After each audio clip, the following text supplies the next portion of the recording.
आता मी आज रात्री मिलेट्स राईस करणार आहे। हे एक प्रकारचं मिलेट आहे आणि हे एक प्रकारचे, दोन प्रकारचे मिलेट मिक्स करून मी भात करणार आहे। आता हे 2 वाट्या झाल्या की नाही, ह्या 2 वाटीला त्याच्यात मीठ घालते।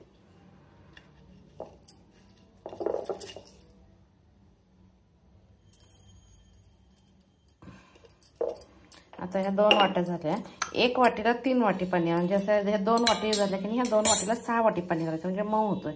मिलेट्स भाताला जरा पाणी जास्त लागतं आपल्या पांढऱ्या भात।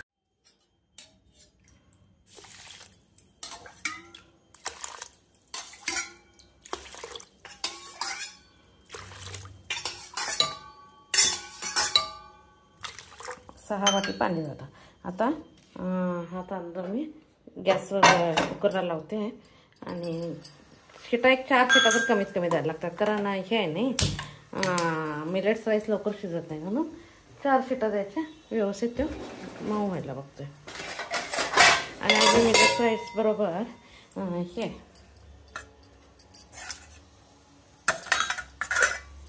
दही आहे, ह्या दह्याचं ताक करणार आहे। थोडं पाणी घालून घेते, ताक करणार आहे, ती कढी करणार आहे आणि कढी पकोडा करायचा आहे। मिलेट्स राईस आणि कढी पकोडा आजचा माझा स्वयंपाक आहे।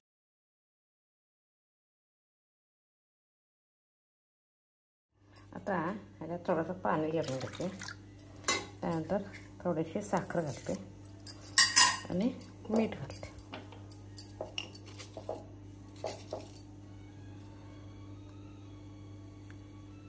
याचं चांगलं रवीना हलवून घेते। तर काय करते, कोथिंबीर, तर कढी करायची म्हटलं तर हिरव्या मिरच्या खडा पाहिजे, कोथिंबीर, जिरं, 2 मिरच्या तिखट आहे त्यामुळे मी जास्त घेतलेली नाही आहे, आणि लसूण पूर्ण सोलायचं नाही, निम्मा सोलायचा निम्मा सोडायचं, तसंच पूर्ण पांढरा शुभ्र करत बसायचं नाही, आणि थोडंसं मीठ। आता हे सगळं खलबत्त्यात बारीक ठेचून घेते।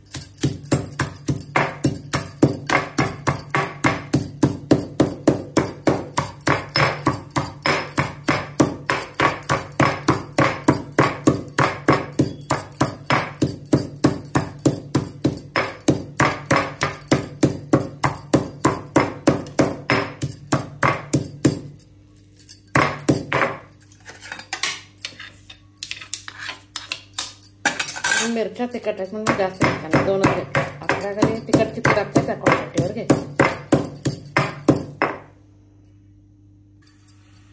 आता असं खलबत्त्याचं असं जरा मोठंच ठेवायचं आणि हे पण ह्याच्यात घालून सोडायचं। एकदम नाईस करायचं नाही, म्हणून तर खलबत्ता वापरायचा। मिक्सरला वापरला की नाही एकदम नाईस चटणी होऊनच बाहेर येते। आता ह्याच्यात डाळीचं पीठ घालायचं, डाळीचं पीठ नसेल तर जोंधळ्याचं पीठ घालायचं, शक्यतो डाळीचंच घालायचं। जर घरात अवेलेबल नसेल डाळीचं तर तेवढंच हे करायचं, त्यावेळी जोंधळ्याचं वापरायचं।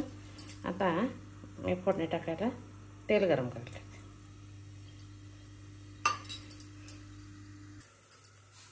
आता तेल टाकलंय, मोहरी, जिरे, कढी माझ्याकडे वाळलेला आहे म्हणून त्याचा चुराच केला आणि मिक्स केलं।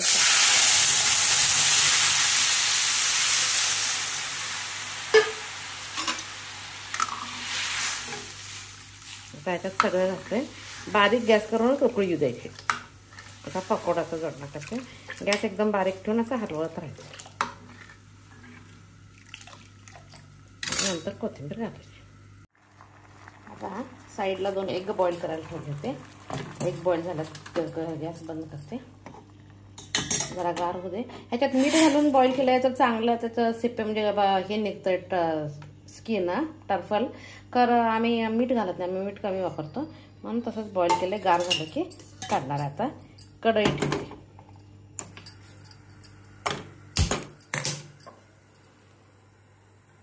कढईत थोडंसं भाजी करण्यासाठी तेल घालते।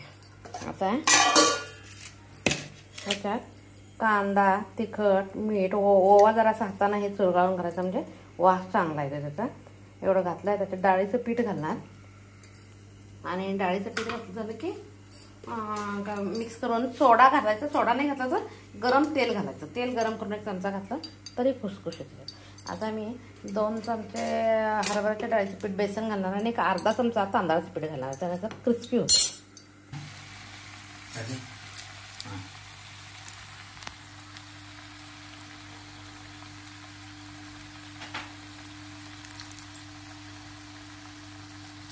आता ही भाजी कांदा जास्त घालायचा आणि पीठ कमी घालायचं म्हणजे ते छान होतं. ते करत तुम्ही साईड बाय साईड हे अंडे क्लीन करून घेतले आणि कढी पण गरम करायला ठेवतात. गार झाले. बाहेर पाऊस आहे नाही. गरम जेवण कधी पण चांगलं. तेल कमी घातले कारण मग नंतर ते तेल राहिलं की ठीक होतंय आणि ते आरोग्यासाठी पण चांगलं नाही. म्हणून कमी तेल घालून परत लागलं तर वाढवायला येते.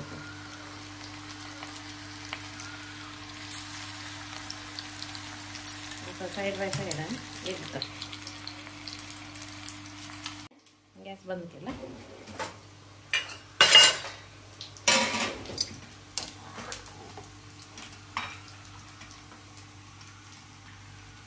कढी आता भाजीचं झालं. मी थोडंच भाजी करायला शेवटचा घालणार. आता शेवटच्या घालायला की नाही गॅस बंद करायचा. तापलेलं असतं तेल का सोडून जातं.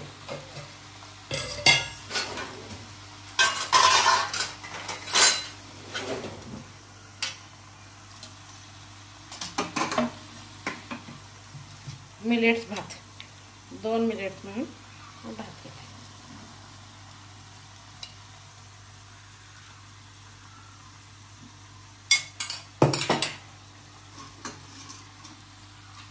भजी अंडी आणि आता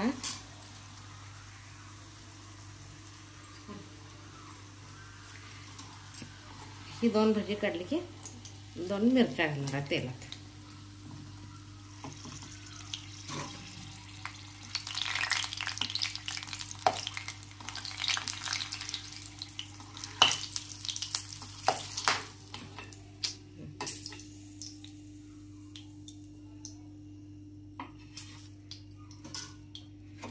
माझी रेसिपी आवडत असेल तर लाईक शेअर करा.